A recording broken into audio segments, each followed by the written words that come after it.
Hello everyone. So I am creating a video series where I am going to walk you through how to create a drag and drop activity in Google Slides. So it's going to be about 4 or 5 videos because I'm going to break it up into its different pieces.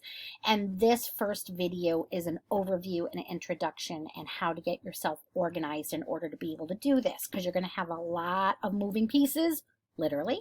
And so I'm going to help you walk you through some of the ways to kind of corral it so that you know where everything is and some tools that I use. So this is an activity that I recently made, and for those of you guys who have not seen Google Slides activities, wanted to show you this. So this would be an activity where this is what I call the desktop. This is where things are going to go. And so I designed this. I'm going to show you guys how to do that. And then I have movable pieces that I am able to drag and move over to a category they belong to on this slide where I created this template. So just a couple things to show you. You're going to notice that I can't manipulate the back of the screen. I can't manipulate my desktop. And so what I have done is I secured it. I'm going to show you guys how to do that so that students can't manipulate that. And then these are my movable pieces, and I call my side right here, I call that my workspace. So this is my desktop and this is my workspace. These can be moved and manipulated. So it's great. They can be moved because of drag and drop, right? The bad thing is that students can easily delete them. So one of the first things I teach my kids, I might even put directions in here, is how to use the undo button. You'll see I actually have a video in here on my first page to show students how to use this. That's also a good idea. And then here you could also put directions on if you delete something, this is how you undo it. So that would be also not good. So just want to point out a couple things because I'm going to be showing you how to make a specific one like this. So again, these are not editable. This is movable and clicked and everything. And then what we wanted them to do is we wanted the students to be able to put these animals in the correct category. So we wanted to give them information to help them deduce what category they go into. When you're working with these small pieces, though, putting text, a lot of text on them makes it difficult for students to read. One way to get around that would be for them to teach them how to use the magnifying glass, but that's going to be a little cumbersome. A lot of people would say, oh, we'll put it into present mode. If you put it into present mode, you only see your desktop, you do not see your workspace, and that's what we really want to see is the workspace.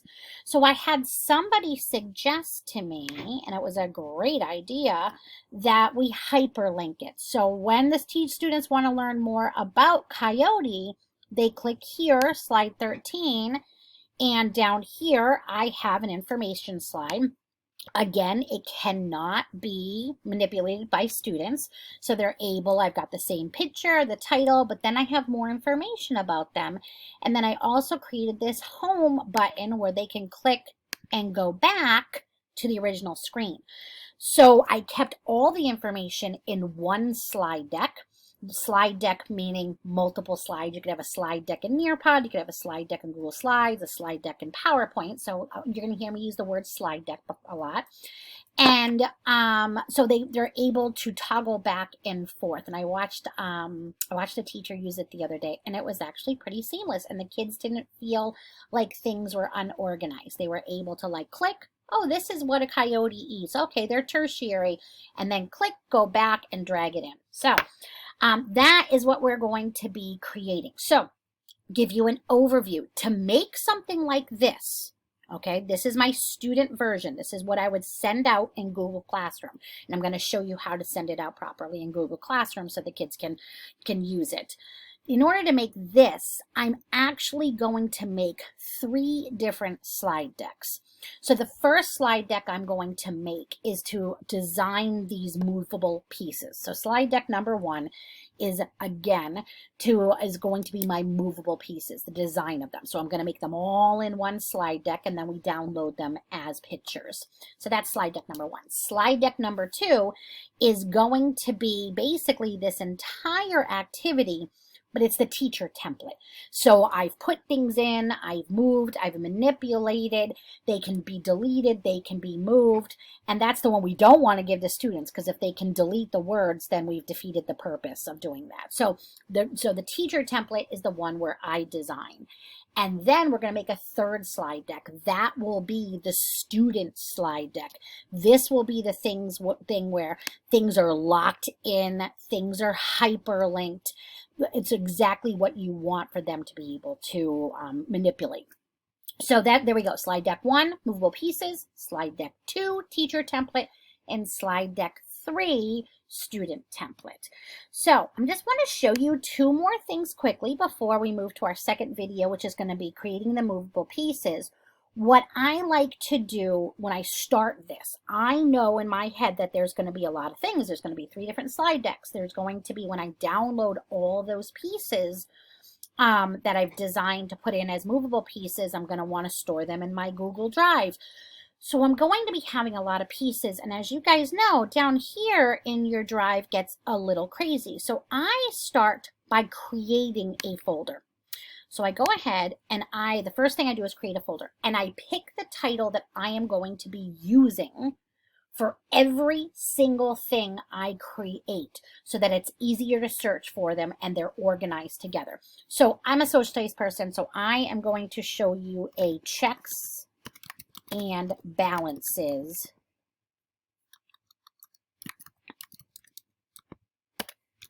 drag and drop activity. Okay, actually going to make it digital activity. Sorry, I just wanted to make it smaller because I'm going to be putting it on every single activity that I make, or every single piece that I make. And I'm going to go ahead and create it. I am a big person who likes to use color. So for me, I'm going to go ahead and change my color to red, because in my drive, all of my government stuff is red. So there we go. So I'm going to checks and balances, digital activity. So now I'm going to go ahead and open it up, and obviously it's empty. I'm going to do this every time I come in, because creating these activities can actually take a lot of time. So I will do this over a series of days. So every time I come in, I click on the folder and come in here. So now, let's say I want to just create the first slide deck, which is the movable pieces. I'm going to do New, Google Slides, and it says, hey, do you want me to create this in a shared folder? Now, this isn't actually shared with anybody yet. It might be later. But they're basically saying, do you want to create this inside this folder? Or do you want it in your drive and then you can organize it later? And no, I want to create it inside the folder. So creating inside the folder means that everything is inside the folder and I don't have to hunt it down. So that's a huge thing for me.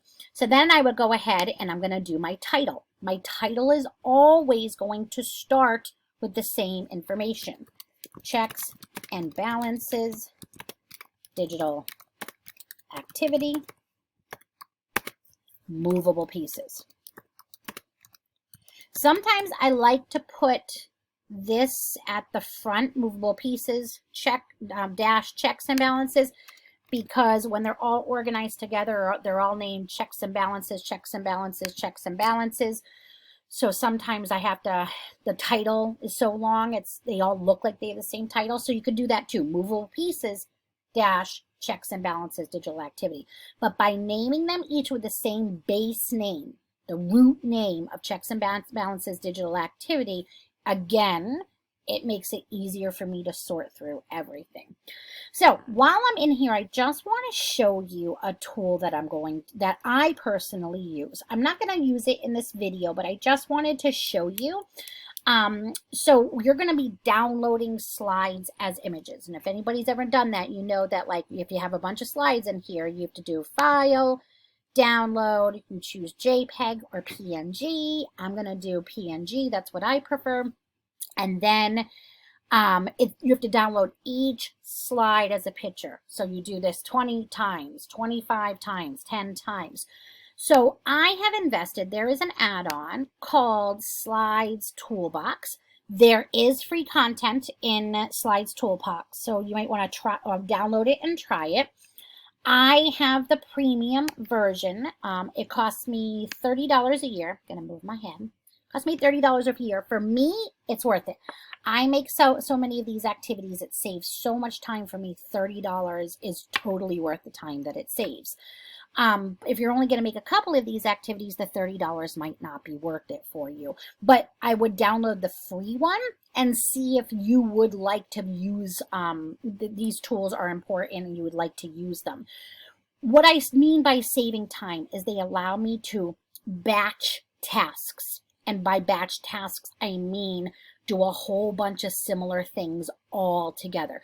So one of the ones is instead of downloading every single slide separately as a PNG or a JPEG, I would come over here, I would highlight all my slides, and I can go to Export Tools, and I can tell them to export all my slides all at once. I don't have to do 20 different, click, download as PNG. Click, download as PNG. I'm just going to highlight all of them and export size as PNG. It drops down at the bottom for me on a Mac as a zip file. I open the zip file. It's a folder.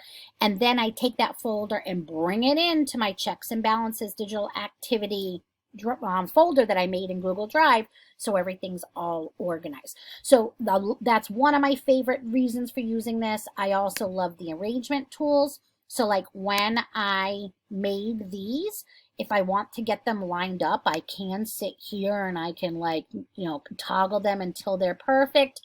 Or I can highlight here, come to my add-ons, slides toolbox, and then I can say arrangement tools, and I can tell it straight out that I want them to center them. And it will make sure that they're all aligned in the center. And it just does that for me, and it's a lot easier. And again, it saves me time as opposed to taking 4 pictures and making sure they're all even. So that is, so again, I'm not going to show you like how I do that inside of this video because you might not purchase this, but I just wanted to show you that that is what I do to make the tasks a little bit easier. So there we go. So please come on back for our second video, which is going to be creating those movable pieces. I hope this helps. Bye.